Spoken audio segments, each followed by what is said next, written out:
Insightful podcasts by informative hosts.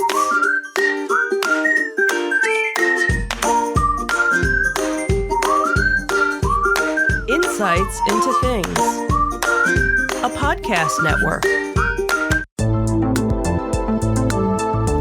Welcome to Insights into Technology, a podcast exploring the latest in computers, networking, home automation, mobile computing, and all things technology related. Our hosts will take a deeper dive into the latest and greatest in tech trends and give you the information you need to enable your tech-centric world. This is Insights into Technology, Episode 6, The Expense of Security and Who's Forking Around with Linux. I'm your host, Joseph Whalen, and this is the tech news for the week. This first article comes to us from our friends over at TechCrunch, Apple's bug bounty boosting AI cloud security. Ahead of the highly anticipated debut of Apple's private cloud compute service, the tech giant is ramping up its security efforts by offering a bug bounty of up to $1 million to security researchers. The company aims to identify vulnerabilities that could compromise the security of its new AI cloud platform. This bounty includes up to $250,000 for exploits that expose sensitive user data or AI prompts, and up to $150,000 for issues impacting users' information from privileged network positions.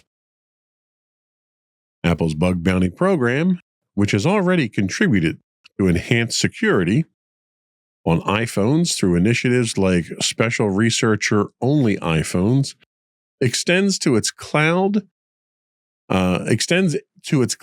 AI services with a strong focus on maintaining privacy. The company is betting on its private cloud compute to support intensive AI tasks while ensuring user privacy remains intact. This initiative underscores Apple's commitment to security, inviting collaboration from researchers to safeguard its ecosystem. Now, while we do primarily focus on commercial and enterprise applications in computing here, a lot of people will look at Apple and their AI initiative and say it's a consumer-based product. And I think for the most part, it is. But nowadays, anything that is AI, I think, is mainstream news that's worth discussing. The one big thing about Apple's AI is that it is a private AI cloud, or at least that's what they're billing it as. Very similar to Microsoft's Copilot as well. And the advantage to this is that you can build your own language model using company documents, proprietary information, privileged information that wouldn't be available on the web to have been sampled from an LLM. But you also have the ability to include, in Copilot's case at least, the ability to put financial information and do analysis and so forth. We're not entirely sure what we're going to get from Apple's AI at this point in time. Their presentation at the keynote was flashy, as you would expect from an Apple keynote. It showed a lot of consumer-grade things, categorizing photos and auto-completion and, improvements to Siri, which, let's face it, anything's an improvement to Siri at this point.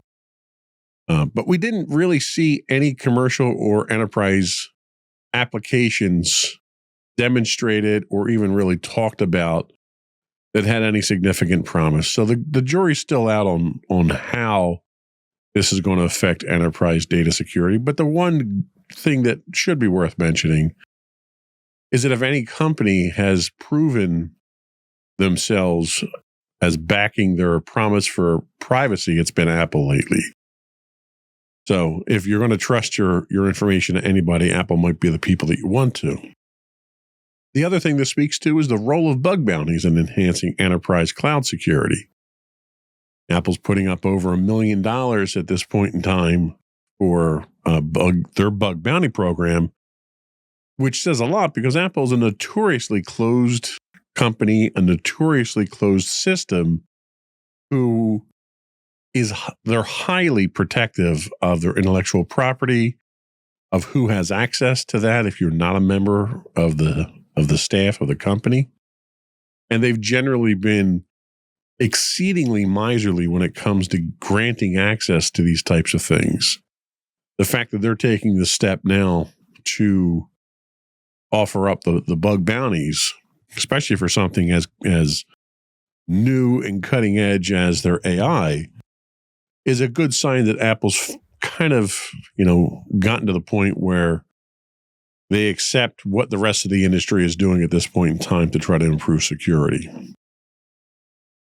So what does Apple's private cloud compute actually mean for enterprise and artificial intelligence moving forward?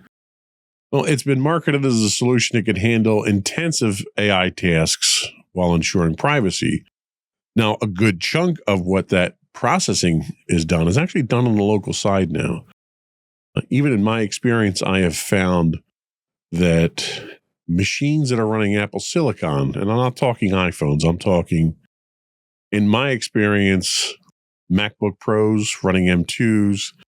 I've got it running on an Apple Studio at work on an M1. I think it's an M1 Pro. It's not an Ultra. But the processors themselves are exceedingly efficient at running AI. Now, when you couple this with a cloud-based AI, adding additional processing power and additional data storage plus private data storage, you're looking at a pretty robust system, I think. So I think right now, my company, for instance, is evaluating a couple of different AI options, Copilot being one, OpenGPT being another. So there's a number of options out there, and I think Apple immediately gets a place at the table with their release, even though they're very late in the game releasing it. Apple's been gearing up their hardware for handling this type of processing with their neural engines and so forth for several generations of processors now. So they've had the horsepower to do it. They just haven't released the actual solutions for it. So the other option, the other piece of useful information here is Apple's privacy-first approach to enterprise computing and compliance and data protection. This obviously all started at the consumer level. Apple is exceedingly protective to the point of not wanting to be the gatekeeper, right? So we have encrypted iPhones, encrypted laptops, encrypted hard drives, and so forth, where most companies want to be the holders to those keys because that's vital information that they can then use, manipulate, disseminate, or even just analyze for predictive trends. Apple's always been very hands-off. So I think when you bring that approach from the computing world to the AI world, where privacy is even more of a concern given the amount of exfiltration of information that's out there, Apple has a very good chance of kind of setting that standard and raising that bar for all of the AI components and providers out there moving forward. And finally, I think the last significant thing that this article kind of demonstrates is the need for enterprise collaboration with security researchers. We've been beaten to the ground numerous times by the DMCA and the restrictions placed on what researchers can legally do with the equipment, the hardware, the software that they have at their disposal. And when you have companies like Microsoft and Apple who run closed systems, there's obviously a move towards open source, but traditionally these have been very closed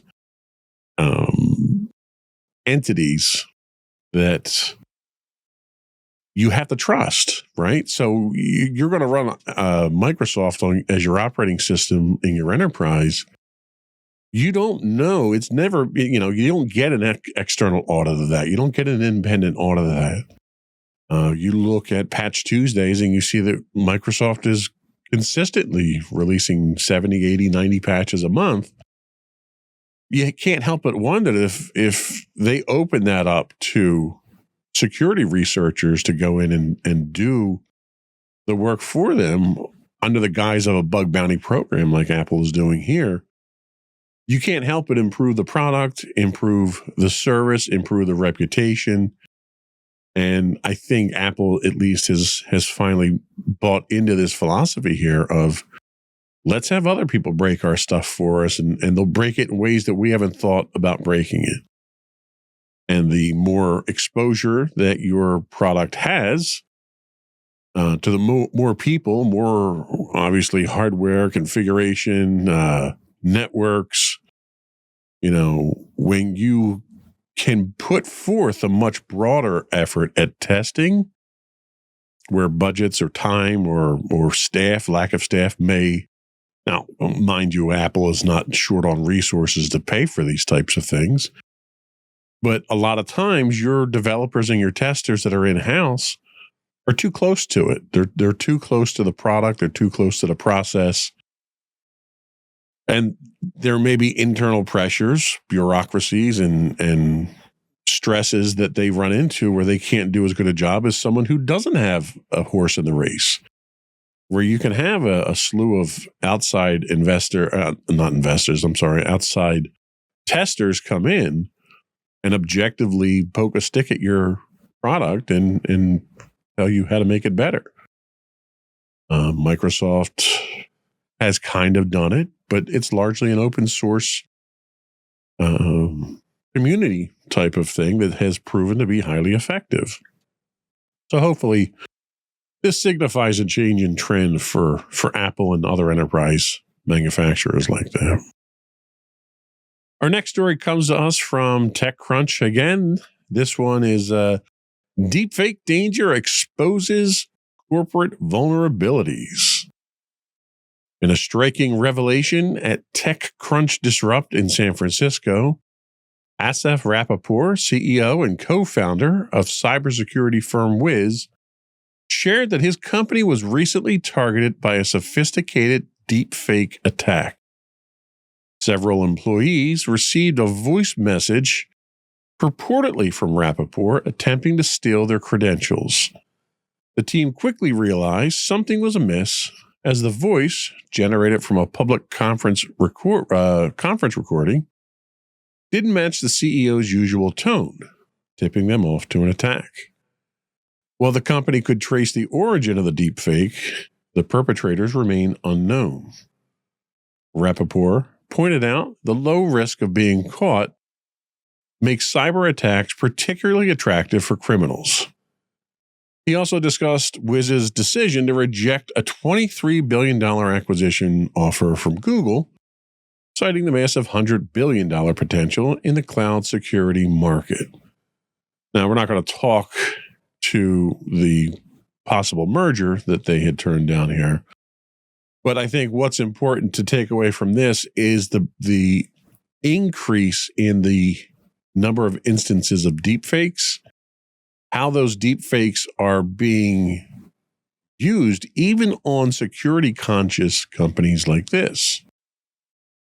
So deepfake technology, once associated primarily with entertainment or political disinformation, is now making its way into enterprise cyber attacks. There was an incident earlier this year with, I want to say it's an Australian company, where they had been victims of a financial scam when a deep fake was used to convince one of their financial employees to wire transfers to an unknown account. And the deep fake itself actually created a video conference with the entire executive team that was totally fiction. None of them existed, but it looked like them, it sounded like them, so the individual was convinced that it was legitimate. So the level of sophistication that we're seeing here, combined with the old probably oldest method of infiltration, but one of the most effective in social engineering. These two things combined have proven to be a lethal combination at this point in time. One of the things that you can do to combat this is one that's pushed from several different security frameworks right now, and it is one that the federal government preaches quite frequently, and that's insider awareness. But in this case here, it has to go a step further. It's not just awareness, but you have to be able to notice behavioral anomalies, and that has to become a defense. In this case here, they know that the CEO himself is admittedly not a good public speaker, and they're all familiar with how he speaks in public. So the advantage that they had in this case here was they happened to use a public speech that he made and realized that it was a very different tone than his internal communications. So that was one of the things that helped them here. But employees have to be trained now to look at these types of things, to understand when someone is or may not be a legitimate representation of themselves. And it requires probably new technology that can do deepfake detection. And there's a number of options that are out there now. But as with most things in cybersecurity, it's a cat and mouse game. And I think the bad guys are kind of winning right now until the technology catches up with them. Until then, there's obviously different things that we can do. You could have certain key phrases that are published on a daily or weekly basis that if those key phrases don't make it into the conversation, and obviously you keep them secret, but if they don't make it into the conversation, then you know that it's not a legitimate conversation. It's an old spycraft technique that you would have safe words. You would start off a message with a certain phrase in front of it, or you would have to include a certain phrase somewhere in the message itself. And this is going back, 17, 1800s, old school type of espionage tools. The other thing that this brings up is the issue of remote work and secure communication.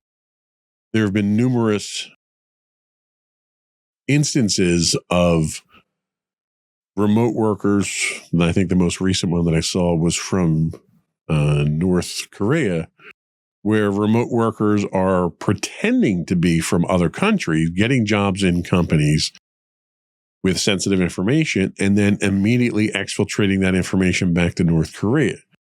So there has to be some protocols in place, some mechanisms in place to ensure that your remote workers aren't deep faking you like this. The other issue, which, Rappaport points out, is these are relatively low-risk crimes. There are high incidence of occurrence. There's low incidence of detection and capture, especially when you can pull off one of these from another country. I mean, there's nothing you can do to enforce a deep fake that's emerging from an adversarial country like North Korea or Iran or Russia or what have you. Sure, you can trace IP, you can see where it's coming from, but VPNs can get around that these days. The only thing you might have is some of this old school spycraft that you can use that ensures that the communications themselves are secure. You can't obviously trust encryption anymore because encryption's ubiquitous at this point in time. Everybody has it everywhere. In fact, you're more suspicious if you don't have encryption at this point in time. So I think what you're going to see is you're going to see new techniques, new security validation techniques. If I'm having a conference call, somewhere in that conference call, I have to show an emblem or a pin or a certain color or something along those lines that only the employees should be aware of. And that information should have been relayed to them out of bandwidth using some other communication method, maybe on a rotational basis or something like that. But we're obviously going to have to take up new techniques to get around some of these more convincing deepfakes that we have. Our next article comes from Info Security Magazine. Let me switch my web page here. This one tells us how NIS2 is reshaping budgets, risk, and global business. The EU's Network and Information Security, NIS2 directive, is significantly impacting businesses, forcing many to divert resources from other crucial areas to ensure compliance. Research from Veeam reveals that 95% of applicable companies have reallocated funds, with over a third pulling from risk management budgets and others from recruitment and emergency reserves. This financial strain is exacerbated by shrinking or stagnant IT budgets amidst rising business costs and inflation. While 68% of firms report receiving extra budget for compliance, concerns remain that these adjustments could affect businesses' critical business functions. The directive, which came into force on October 17th, 2024, imposes strict penalties for non-compliance, including potential corporate liability, prompting organizations to prioritize compliance. Despite this, NIS2 ranks low on IT leaders' priority lists, falling behind concerns such as the skills gap and rising operational costs. The directive affects around 150,000 companies in the EU and beyond, including supply chain entities outside the EU, underscoring its far-reaching impact. Now, I think this is episode 6. I think 4 of the 6 episodes I've done so far have railed against these heavy-handed, unfunded government mandates. Normally, I'm railing against those that are imposed on U.S. companies by the federal government. But in this case here, our friends over in Europe are now entwined in this type of problem here.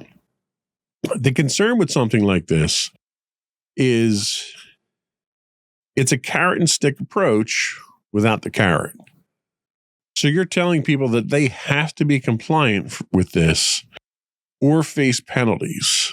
And in order to meet that requirement, you're seeing significant budgetary sacrifices from other critical areas that, while it allows these companies to meet this new requirement, you're going to see other security things fall by the wayside.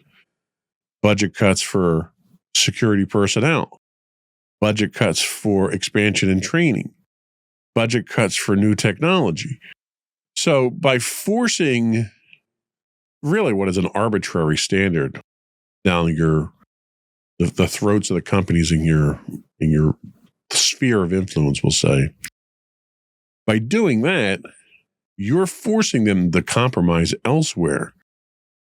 And while there definitely needs to be standards, and those standards need to be enforced, and you need to have implications, penalties if they're not enforced, doing so without providing any kind of incentive, these companies, is dangerous. And I'm not talking cashback incentives necessarily. You could do this through tax incentives. You can do it through vouchers. You could do it through a percentage markup on contracts with the government. There's a lot of different ways that you can reward these companies. And by sidestepping that carrot approach and just going with the stick, you're going to force them into a compromising position, or you're not going to, but there's a high chance that you're going to force them into a compromising position where, in order to meet this standard, other initiatives that are already underway are going to suffer. So it's kind of a dangerous tightrope to walk here from a government standpoint. And the thing that's really difficult with this is that they're imposing it not just on EU-based companies, but they're also imposing this on companies that are outside the EU that do critical business with the EU. I can think of like a BAE or someone like that, where there's a lot of exchange of defense contracts and such, where you basically want to impose your standards on countries or companies in other countries that are not legally bound by it. But I think you're going to run into some problems with enforcement with that, as much as you're going to run into a problem with enforcing your penalties on corporate liability. We've already seen in the US here where the requirements we have are prohibitively costly for a lot of those smaller businesses. And those smaller businesses are doing the absolute minimum to achieve those. Now, while they may achieve those absolute minimums, what are they sacrificing in the process? That's something that has to be taken into consideration. There are sacrifices that are being made. The other issue you run into is IT budgeting. I mean, IT is notoriously under budgeted no matter what.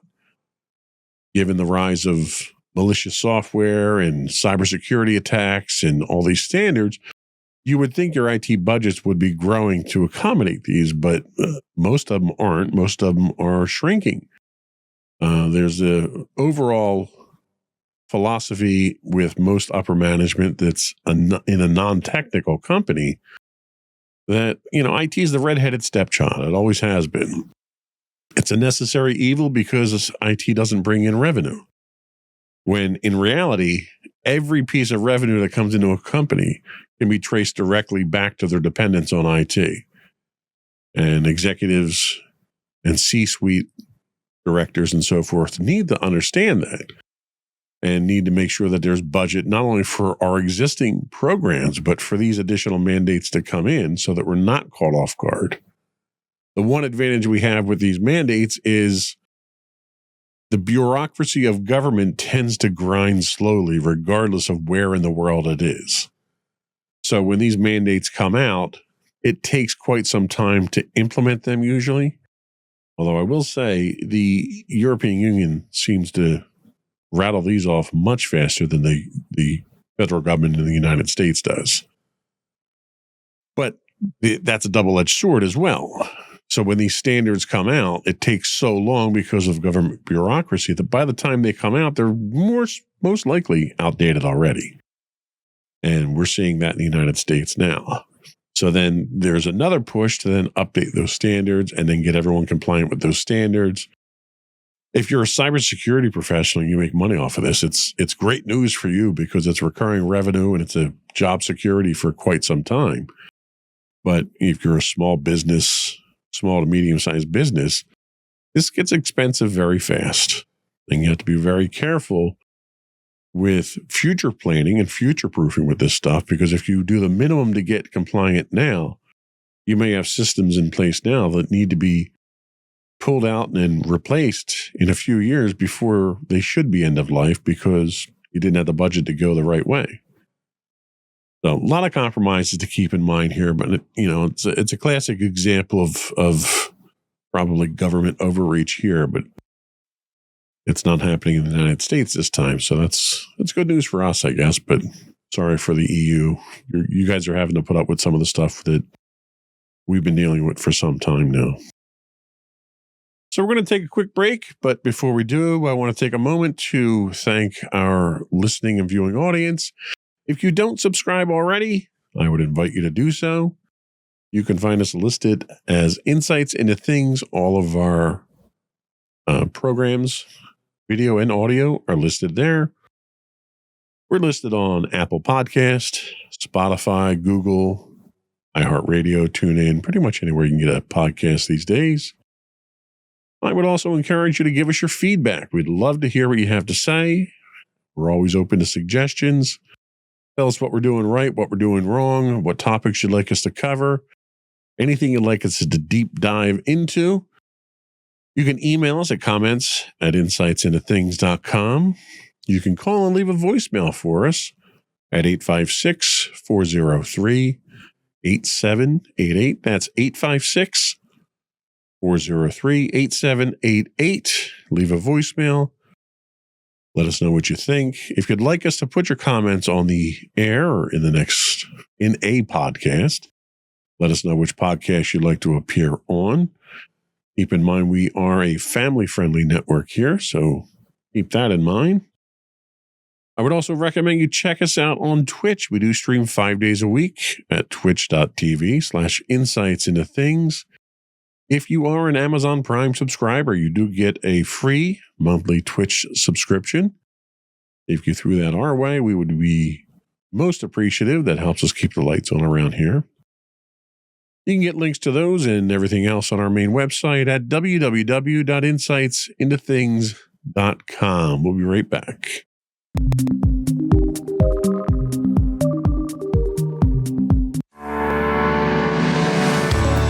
Insights into Entertainment, a podcast series taking a deeper look into entertainment and media. Our husband and wife team of pop culture fanatics are exploring all things from music and movies to television and fandom. We'll look at the interesting and obscure entertainment news of the week. We'll talk about theme park and pop culture news. We'll give you the latest and greatest on pop culture conventions. We'll give you a deep dive into Disney, Star Wars, and much more. Check out our video episodes at youtube.com/insightsintothings. Our audio episodes at podcast.insightsintoentertainment.com, or check us out on the web at insightsintothings.com.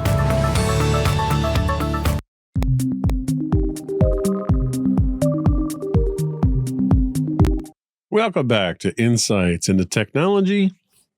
Our next story comes to us from The Record. Penn State's $1.25 million cybersecurity wake-up call.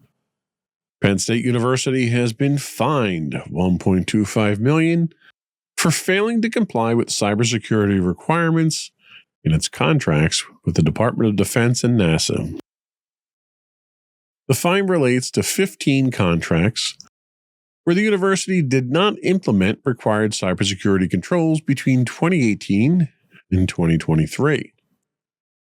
Despite not acknowledging the issues, Penn State reportedly failed to take action to correct them, misleading the government about when it would address the deficiencies.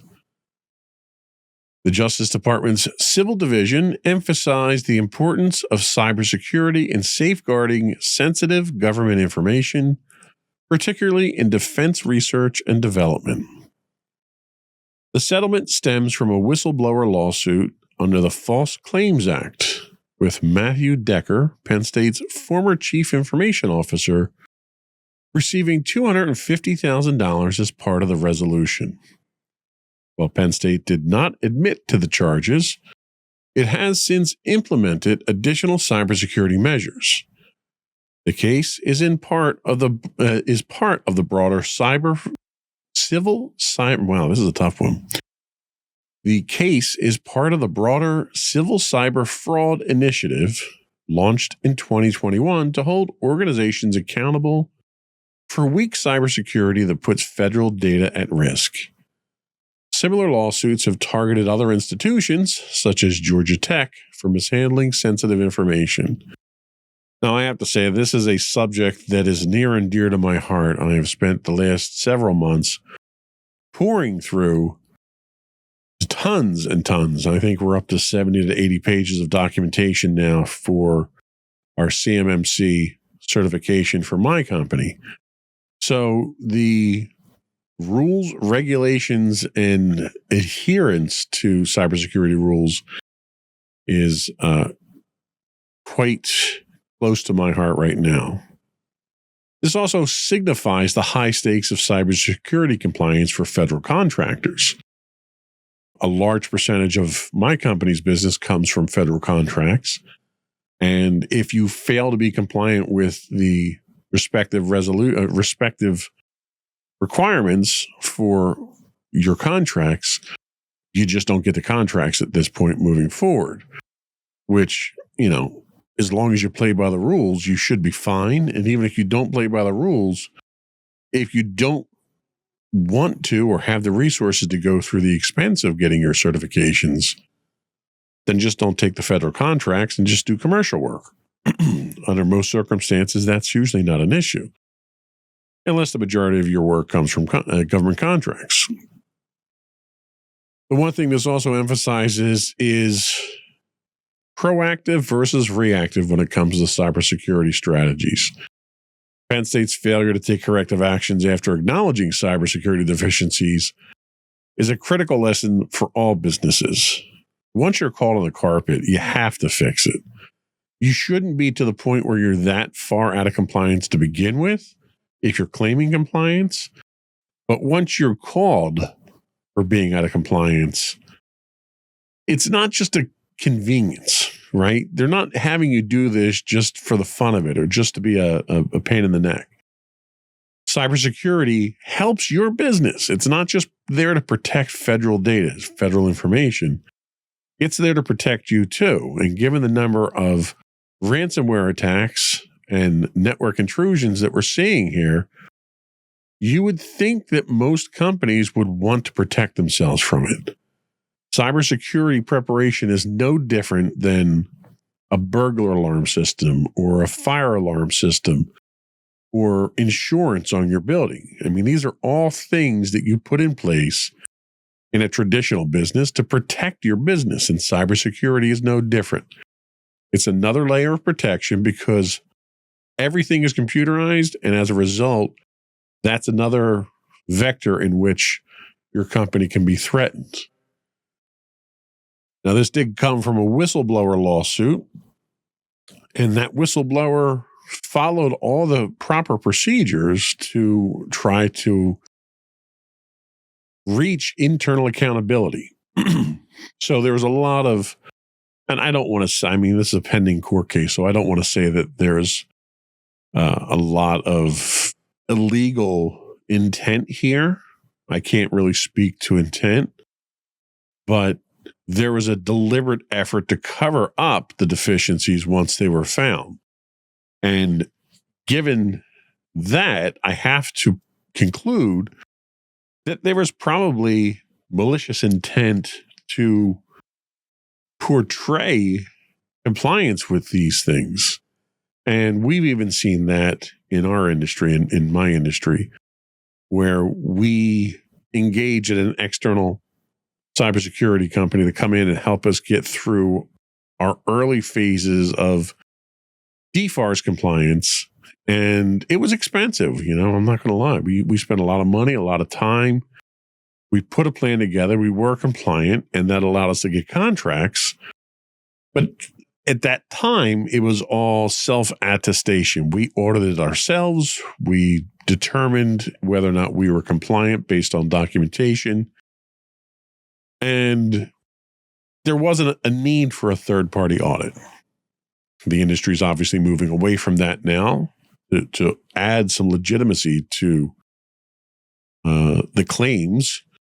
But back then, people couldn't afford to do the things that we did to be compliant, so they would just check the box. And nobody was checking on them. Nobody was following up on them. Nobody was looking for any level of compliance. And you had a boatload of smaller companies that were kind of checking that box and making claims that were not real, which is fraudulent. And nowadays, you can't do that. And this lawsuit is a great example of that.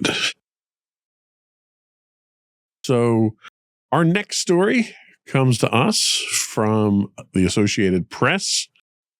Whispering Errors: How AI Hallucinations Shake Trust in Healthcare Transcriptions. OpenAI's transcription tool Whisper, touted for its accuracy, has been found to produce fabricated content or hallucinations, according to multiple software engineers and researchers. These errors range from misinterpreted speech to dangerous inventions, such as violent language and non-existent medical treatments. Particularly concerning is Whisper's use in medical settings where accurate transcription of patient consultations is crucial. Hospitals and health systems have adopted the tool to reduce the burden of note-taking on medical providers, despite OpenAI's warnings against using Whisper in high-risk domains like healthcare. Experts are calling for stricter regulations on AI and better safeguards to prevent such hallucinations from causing harm, particularly in critical sectors. Moreover, the privacy concerns around Whisper's use of medical environments are escalating. Patients and lawmakers are wary of the potential misuse of sensitive consultation data, as seen when a California state lawmaker refused to sign a health network's form that allowed tech companies to access her child's doctor visit recordings. The lack of original audio recordings in some transcription systems further complicates the ability to verify the accuracy of these AI-generated transcripts, raising significant issues in both privacy and accuracy. And we've known for a long time now that AI reliability and accuracy is questionable, right? And this has to do a lot with the models,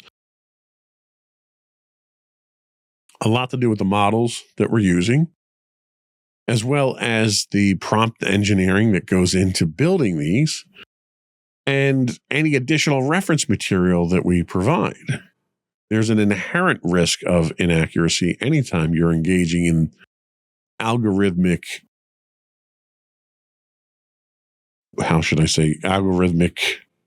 outputs or consultations. Using these in a medical setting is really dangerous. I mean, you've got privacy implications to deal with. They're talking about Whisper because Whisper does real-time transcription, so you don't have a recording that you can then run through a transcription service, but still have the original recording. So you're trusting real-time transcription, the AI in this case, without having the ability to go back and verify it from a recording. This push for stricter AI regulations is kind of, it's one of those where it's needed. It probably will be needed, but we're nowhere near ready to start writing that type of regulation. AI itself is still really in its infancy. It hasn't really gained the foothold that it's probably going to gain. It hasn't reached its peak yet at this point in time, so it's still developing, and it's developing rapidly between hardware and software and the models. So there's a lot more development that has to go into this before it even stabilizes to something that's going to be what we recognize as the future of AI. So to try to regulate it at this point in time, I think is dangerous. The one thing you do need in a medical transcription service is trust. Now, this isn't just a AI concern. I years ago was seeing a cardiologist, and he would dictate all of his notes into a recorder, or actually into a computer, using at the time Dragon Dictate. And that would transpose everything for him, and then he would send his notes over to his staff to be added into users' files and so forth. Well, he would do this in his office that was between 3 exam rooms.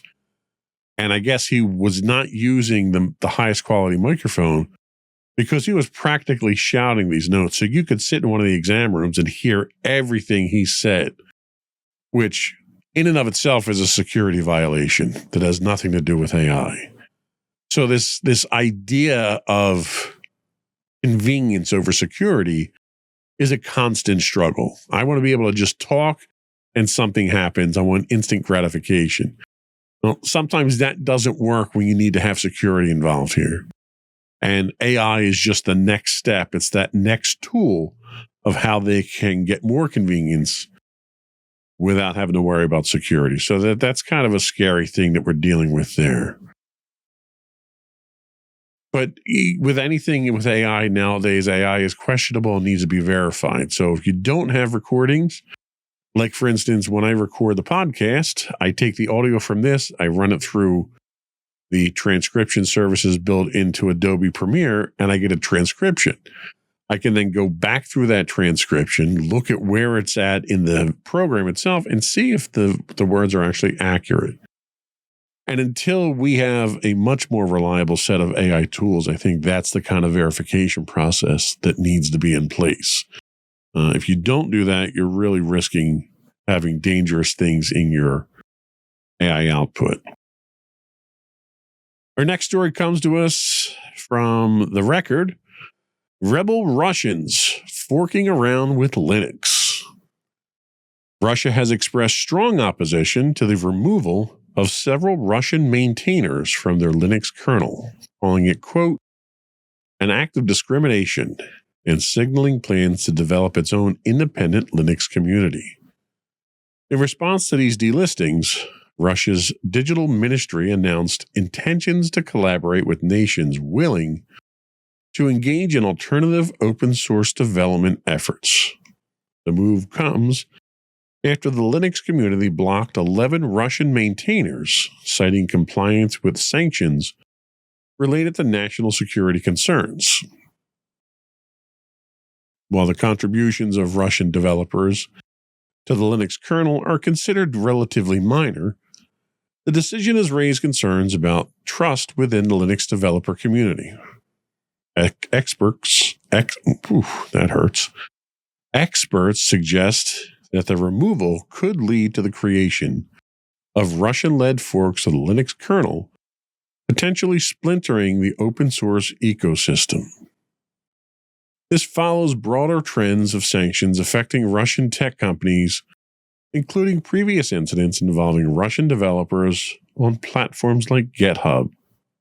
So we did run into a situation similar to this, or at least related to this, back when the most recent conflicts between Russia and the Ukraine happened, where there were at least one, possibly more shared libraries up on GitHub that were maintained by, I think it was a Ukrainian developer. And what that developer did was he maliciously modified the library to do an IP scan to see where the developer was who was using it. And if the IP originated from within Russia, it would do something nefarious. And I don't remember the details. But that seriously drew into question the reliability and the trustworthiness of having these shared libraries. And we're running into the same thing with Linux here. Russia's reaction to just about anything is isolation at this point. They've got their magic button that they can take themselves off the internet. It gets too inconvenient for them. They're trying to build their own internet themselves and with some of their other allies. So this next chapter of that isolation really isn't surprising at all. What's unfortunate is you could potentially have a significant impact on the global open source community. If every country starts siloing off all of its developers and networks and code and everything else, the internet ceases to be the internet. And you basically break the internet. I'm not sure that's the right way to go. I suspect what Russia's doing is more of a knee-jerk reaction than anything. But what this also does is it complicates software governance as well. If you're going to have multiple bodies of standards that dictate how software's written and governed and maintained and modified, then you're competing with political requirements and regional requirements and even ethnic requirements to a certain extent. And you're opening up a can of worms that just nothing good is going to come out of it. the role of sanctions and national security becomes an issue. The United States is really clamping down on a lot of international computing standards right now. There's this ridiculous push to ban TikTok. You've got this list of approved or unapproved vendors that are primarily Chinese that the federal government won't allow you to do business with those companies if you have federal contracts.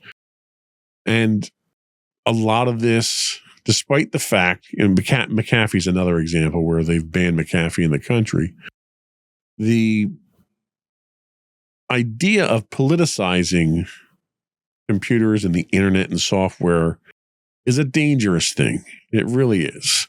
The internet itself is an excellent tool for anybody to use, regardless of where you are in the world regionally. But it's also a fantastic tool for collaboration and to bring people together. And you've got governments now that are trying to politicize it to the point that it becomes a political point in and of itself. And that's unfortunate. We should not allow our elected leaders, well, and I say elected leaders in the United States, I'm pretty sure they're not really elected in Russia, but we shouldn't allow our political leadership to dictate technology policy that they don't understand. And frankly, they don't. You may have some people in the government that have some expertise, but they have very little concern about the future impact and development of technology when they can't get past their own politics. So we'll see. I don't think you're going to get a lot of buy-in from the world community for a Russian forked version of Linux. So if anything, it'll be probably a one-off, used, limited, but I don't think any of this bodes well for the technology community. So we're going to take our last break here, and when we come back, we're going to continue our discussion with Howard Dortch that we've had a couple segments with so far. We'll be right back.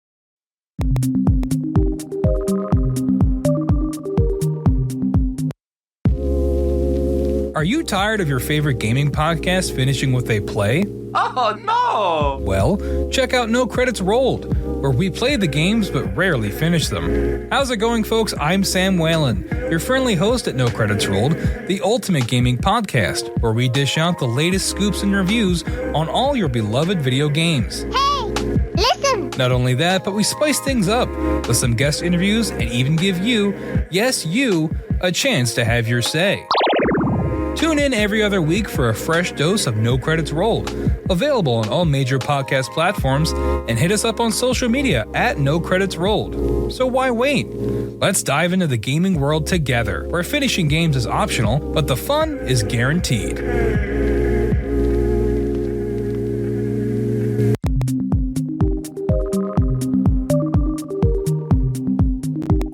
Welcome back to Insights into Technology. In part 3 of our interview with industry icon Howard Dortch, we dive deeper into some of the headline-grabbing topics in the technology world and get his insightful take on the future of technology. So you're officially retired now, is that correct? Absolutely. How are you enjoying retirement? I play video games. I stay away from the wife. Well, she has her TV shows that she likes to watch, you know, Ghosts and Bigfoot and that kind of thing. Sure. And so she and I have an agreement that long about 7:30, 8 o'clock, she gets to watch all the crazy TV she wants, and I get to come play video games. That sounds like a good deal. It sounds like a happy marriage there. Yeah. Well, you know, we spend a lot of time together, and, you know, it's nice to get away from each other for a while. And she enjoys her time alone. I enjoy my time playing video games. And, you know, we meet up later on and talk about our day. Nice. And she'll poke her head in every now and then to bring me coffee. And are you fighting? because if you're not fighting, I want to kiss, and she'll kiss me and leave the room. So just to set the record straight, Howard and I know each other from actually our Star Wars Old Republic gaming group that we were together with. Unfortunately, I've stopped playing the game myself. I kind of lost interest in it. But you're still going strong in there, are you not? Well, yeah, like I said, it's it's a couple hours of entertainment. I get to talk to some people. I log into Discord and tell jokes, have some fun. It's entertainment. I get tired of watching TV. Yeah. Well, and you are quite the entertainer online too. You really you keep people laughing, so I have to give you props for that too. I've had my moments. So looking forward now, okay? So we've certainly established your credentials as being an expert in the industry, gaming and programming and everything else. What to you does the future of gaming look like? Because the technology now has jumped leaps and bounds. We're looking at now. We talked about the early days of Voodoo cards, which, by the way, 3DFX produced the Voodoo card. 3DFX, yep. And they were actually a company that was put together by a couple of guys from Silicon Graphics that made the old toasters and all the video editing boxes. But nowadays, you go out and you look at what the latest video cards cost now. You're looking at $2,500 for a top-of-the-line video card, which is more than most people pay for an entire gaming system. Is it getting to the point where it's prohibitively expensive to continue this technology push for gaming? Well, not really. Most game companies design to the lowest. I want to say the lowest available consumer market. Mm-hmm. In other words, the minimum is what the computer stores are selling. So if they can design to that level, if you want a greater experience, you can spend the money and get, you can see pimples on your character if you want, Right. But for people that just want to play a video game, the computers, the video cards, the monitors, you can use stuff that is just not top of the line and get a good experience. But some people, and this is like everybody in the world, you have a group of people that they want some entertainment and they will buy into it so far.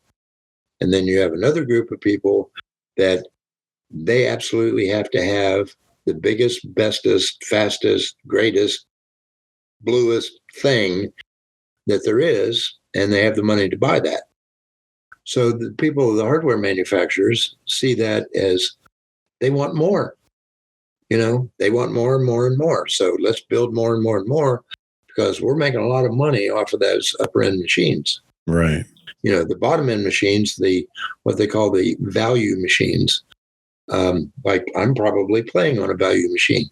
It was top of the line 6-8 years ago, but now it's probably a $600-800 value machine. Right.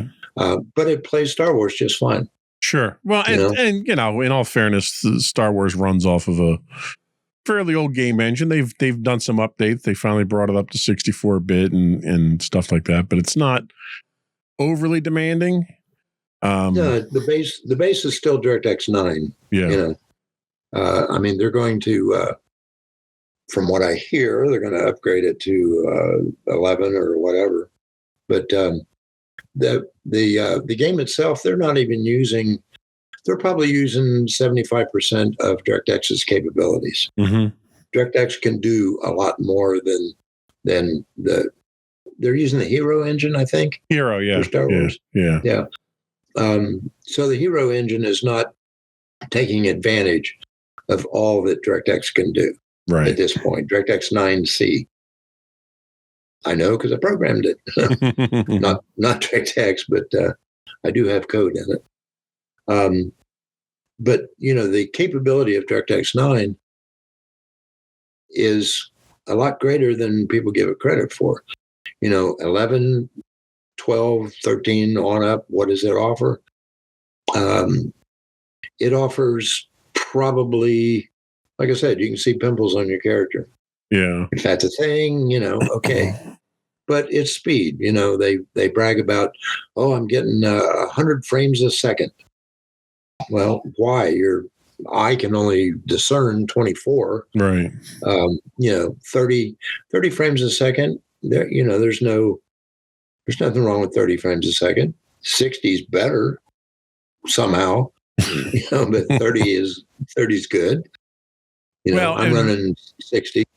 And you get into like the DirectX 12 line, and some of the advancements they made in there was the direct memory access and stuff like that. So it's faster processing, not necessarily faster frames. So you'll get more pixels because they're trying to drive, back in the old days, you're driving 640 resolution monitors, then we're doing 1080, and now you're trying to drive 4K and 8K displays. There's a lot of computational power that has to go into driving that many pixels on screen at once. And then games like Star Wars and stuff, you get in the depth of field and how many characters you can render and stuff like that. So there's a lot of optimizations from that, but you're right. I don't have to go out and spend $2,500 on a video game card, a GPU to do this type of stuff. I've always been the type of person, I'm one of those idiots who goes out and buys the top of the line stuff just so I can have the top of the line stuff, even though I may only use 50% of that processing power. Well, and a lot of it comes down to the fact that you can. True. The economy has gotten to the point where, all right, what is top of the line, and what does that cost? What does it look like? Is $3,000 something that I'm willing to pay for? Not only would I use it for video games, but streaming Netflix or whatever. Is that something that's going to enhance that experience? Right. Possibly. So, and then people look at it like, I'm going to spend the $3,000 now, and that computer will be good for the next 6 or 8 years. I won't have to buy another computer for 6 or 8 years. Right. The future proofing aspect of buying, comes into play there. I mean, the system that I'm doing this podcast on now was a gaming system that I had 8 years ago, I think now, and it's still going strong. And it's the first generation i9 processor in there, I future-proofed it with all the systems that I tend to buy, just so I don't have to keep going out and buying new systems every year. Yeah, there's that. That's part of the environment. There's some people that just can't afford it, but really like to play. So they're going to be value market. And, the companies are smart. I won't mention which ones, but they're smart enough to know, they figure out what the minimum computer is going to be to enjoyably run Final Fantasy or Star Wars or some of those games. And then what they'll do is they'll put it on sale. Mm-hmm. And, so the industry, the people that are making the hardware understand the industry. The people that are selling the hardware understand it. And consumers are, if I can spend $1,000 and play this game, I'll be real happy. Mm-hmm. Yeah. So you spent close to 10 years, just shy of 10 years, shaping the minds of the youth of today to be video game developers. What advice, and I ask this in general for the audience, but I also ask it personally because my daughter, she's a senior in high school now. She's actually going to be going to college next year. And she's shown an interest in wanting to do video game development. So she's looking at a couple places to do that kind of work at. What advice could you give to an aspiring developer or a video game designer that would be advice that they can take with them moving forward in their careers academically and professionally? Well, there's like three parts to that. One part is the programming side. If you're comfortable with the programming and you like to do the software, Windows and DirectX or Apple, I think it's I can't remember the Swift. I don't do Apple much, so whatever the Apple version is, there's a technology out now. I can't remember, Volcano or something like Vulkan, I think, is trying to be a universal language. But if you get into the software part of it, learn to code C++. Learn the hard code. Everybody thinks that you can buy a game engine like Unity and just use Perl or Ruby or whatever fun code they use. Learn to actually program in C++. The second part of it is the artwork. For the artist, the biggest, hardest thing to do is textures. A texture artist is worth his weight in gold. You can build the models. The models are fairly easy. Here's a model, but trying to put the texture on the model and make the textures look realistic. So artwork is the other part of it. And the middle part, which is a really boring part, is learn to write. English. It's stories, English. You can't have a video game without a storyline. Yeah. You got to have a complete storyline. So the writers practice, make a movie. Give me the dialogue. Everybody is going to speak all the way through a movie or, a short movie. And you'll start seeing where you walk up to an NPC and the NPC asks you a question. You have to respond, somehow. And you get a quest and you have to go off and do it. And you come back and you talk to the NPC. Those words were designed by somebody. Right. You can't have a girl NPC standing there and talk like a man, right? It's nowadays you probably could. Yeah, well, but I was trying to think of a quick example of that. But the type of character, you got a troll, an ogre, a male, a female. So here are these different varieties of NPCs. You have to learn to actually write the conversations for all of them. And you got to have a story. You got to have the conversation within the story. So writing becomes a very important part of game design. Mm-hmm. Designing the code, the what we call the pixel pusher, to make the engine, show the characters, the artwork that you send over to the programmers to put in the game. But if there's no story, it's not a game. Yeah. One of the games that I've been playing recently, and in fact, my entire family, I've got into playing it, is Baldur's Gate 3. And you're right in that the story is really what drives everything.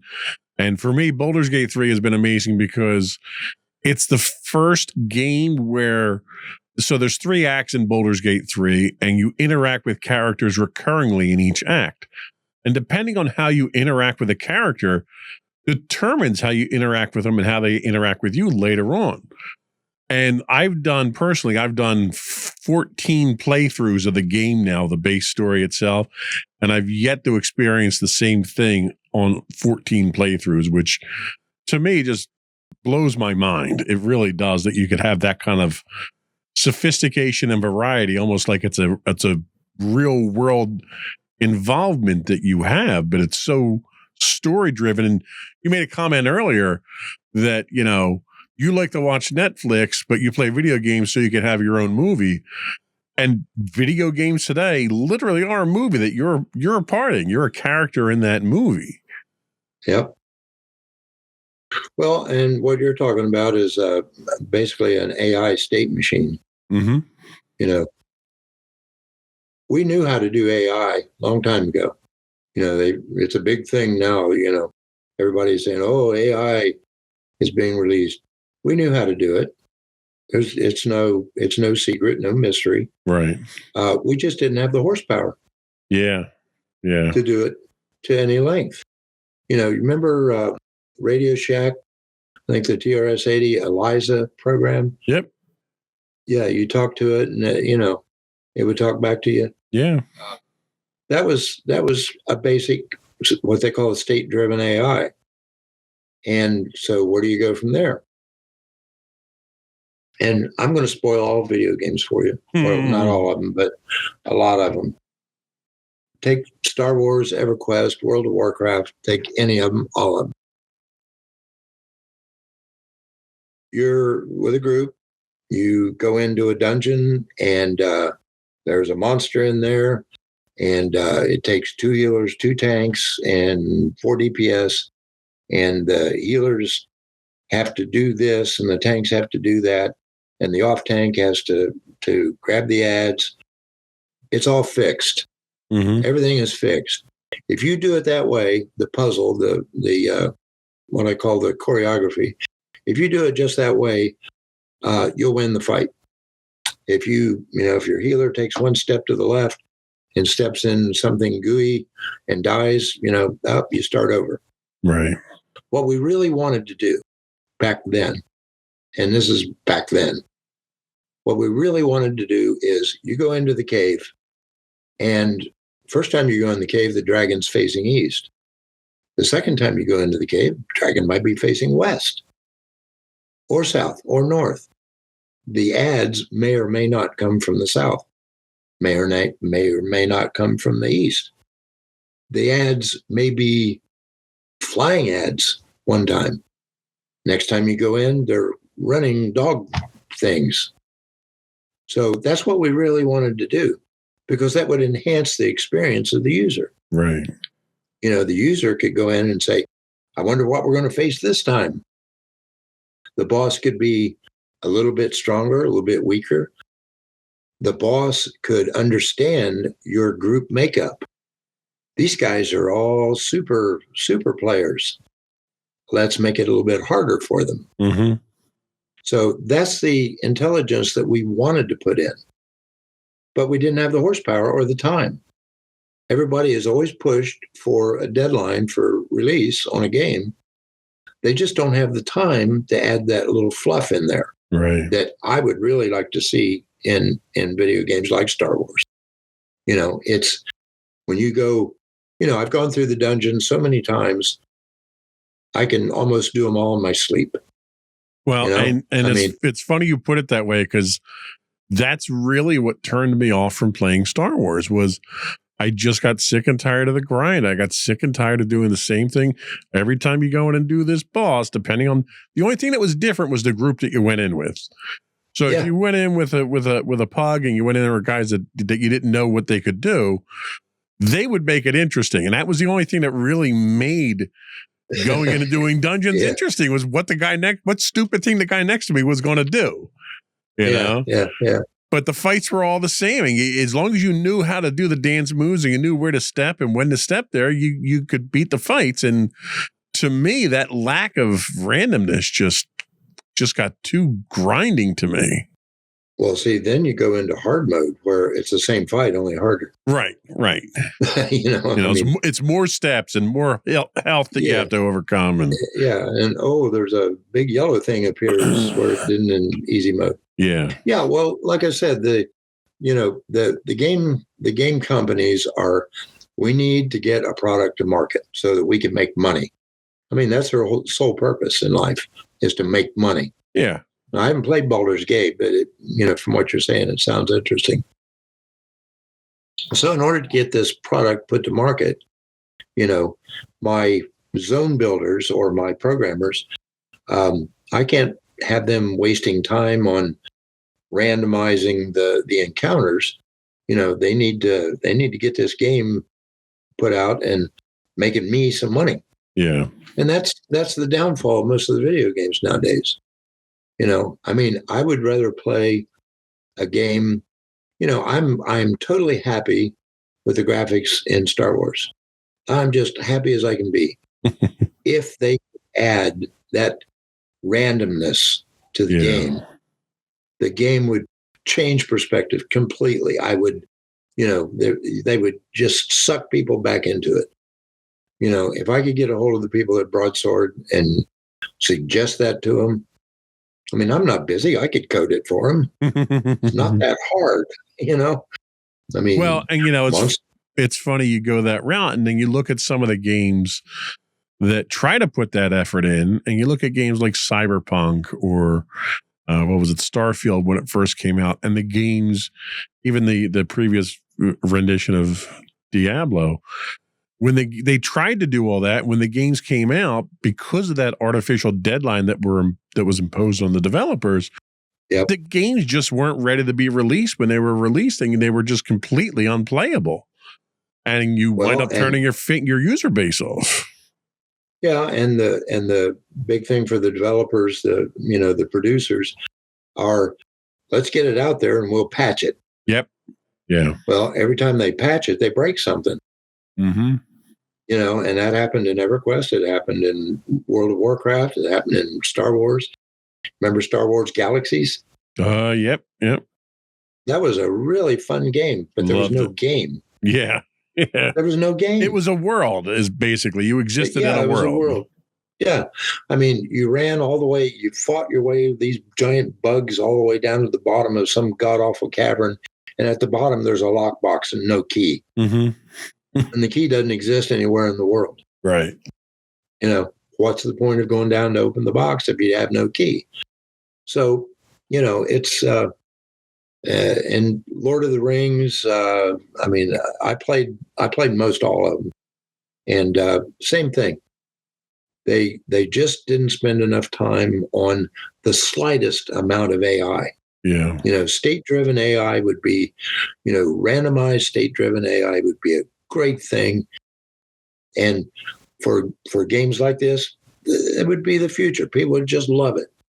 The boss isn't there right now. He comes running out of a cave. Oh my God, this is all different. You got to see this. It's excitement. So that's where it should go. Yeah. Well, and to their credit, the later, a couple of the later games of Lord of the Rings, and I can't remember the. I'm trying to look it up now. The actual game titles. They had some AI in there, in that you would build a relationship with the lesser bosses. So you'd encounter these lesser bosses, and depending on how you interacted with them, you'd wind up on really a hierarchy chart of how they respond to you. So when you encountered them later in the game, they remembered, oh, this guy poked my eye out, or this guy ran away so I can get him, stuff like that. So you had a little bit more intelligence in there, but it was never really enough to give it that realism that you're looking for. Yeah, I can't remember the exact term, but it's weighing. You add a weight to an encounter. Right. You add a negative weight. Let's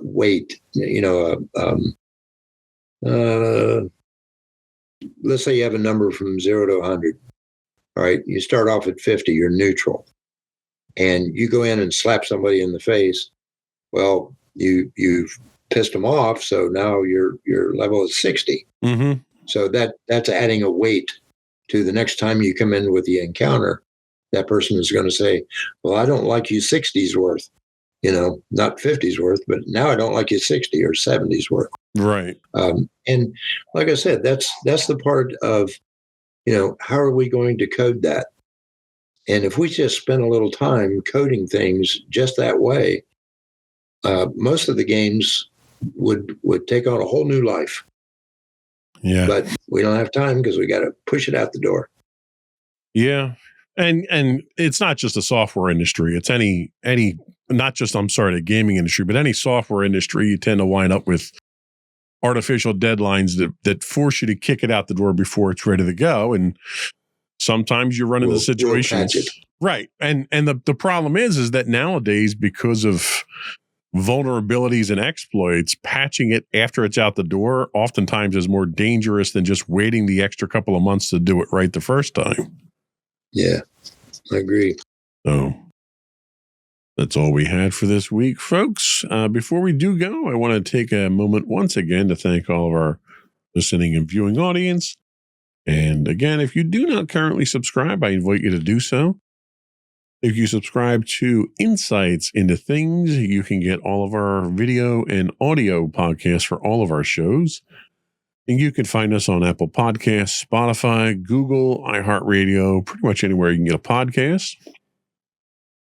Check us out on Twitch. We stream 5 days a week at twitch.tv/insights into things. You can find us on Facebook at facebook.com/insights into things podcast. High-res versions of all of our videos can be found on YouTube at youtube.com/insights into things. We'd love to hear from you. Reach out, give us your feedback. You can email us at comments@insightsintothings.com. Or give us a call and leave a voicemail for us. We'll get you on the air if you'd like. You can call us at 856-403-8788. That's 856-403-8788.